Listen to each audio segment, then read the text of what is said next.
oui, c'est le moment de voir, d'aller dans les assiettes et découvrir. Dis donc, oh, Jennifer, c'est pas sérieux. Hein, vous ne pouvez pas présenter ça.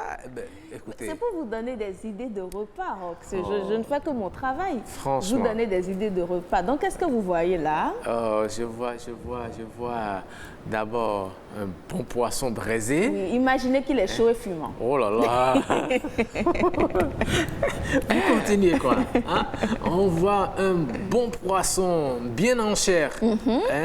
Et puis, je voyais, on a mis les condiments dedans. Exactement. Correctement. Bien là, vous êtes un connaisseur. Bien Rox. assaisonné là. Hein?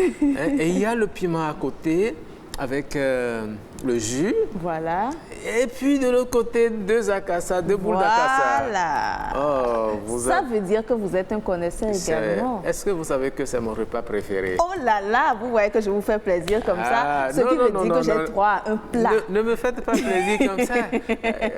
Ne me volez pas la vedette. C'est pour vous dire, vous me l'offrez. Non. Ça veut dire que vu que vous avez eu votre plat et que c'est une coïncidence, c'est un signe, Rox, pour vous dire, dès qu'on descend de ce plateau, vous m'offrez akassa avec poisson braisé. Je veux ce même piment vert là et ce jus. Vous réparez d'abord le préjudice.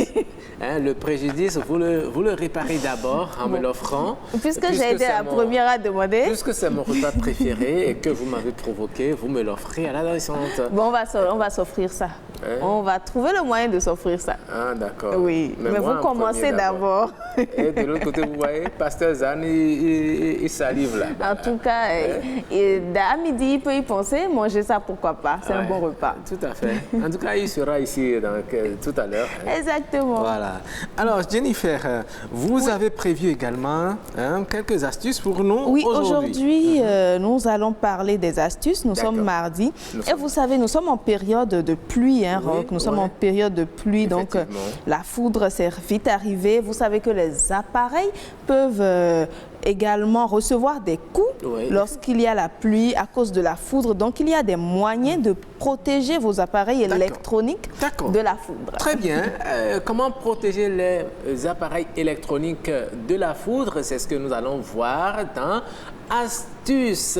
Donc, juste après le jingle, vous allez, Jennifer Sativi, nous présenter l'astuce du jour.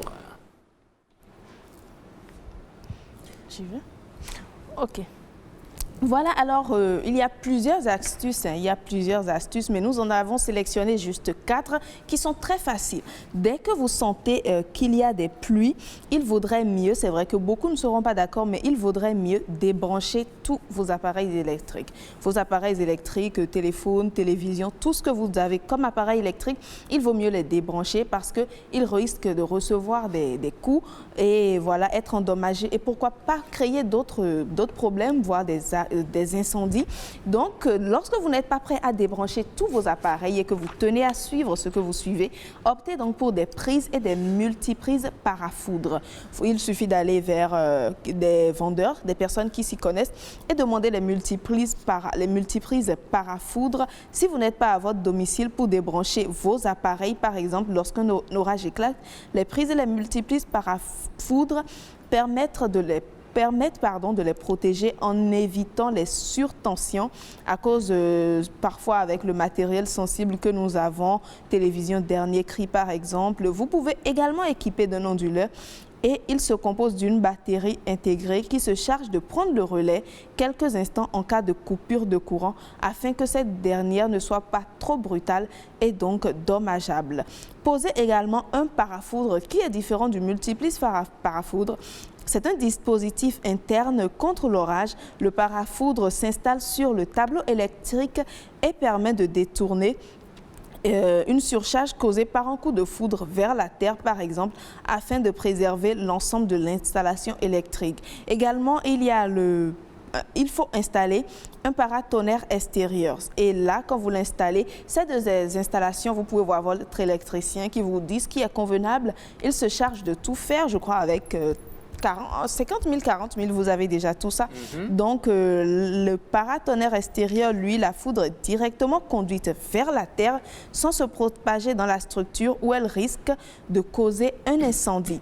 Par exemple, donc, il s'agit d'une protection globale qui doit être installée sur le toit de votre habitation par un professionnel. Vous prenez ces dispositions, vous évitez tous les problèmes et vous évitez tous les dommages. Effectivement, et voilà. parce que je me rappelle, j'ai subi ces dommages une fois. Oh là là. Oui, oui, oui. Je suis sûre que vous avez dépensé beaucoup. Poste téléviseur, et frigo, et poste radio. Tout est parti, tout est parti. Heureusement que j'ai été en partie dédommagé par la structure. Ah, heureusement. Parce que tout le monde n'aura pas cette chance, donc pourquoi ne pas prendre les dispositions? Oui, non. Voilà, il faut prendre les dispositions et vos conseils sont à suivre à la lettre.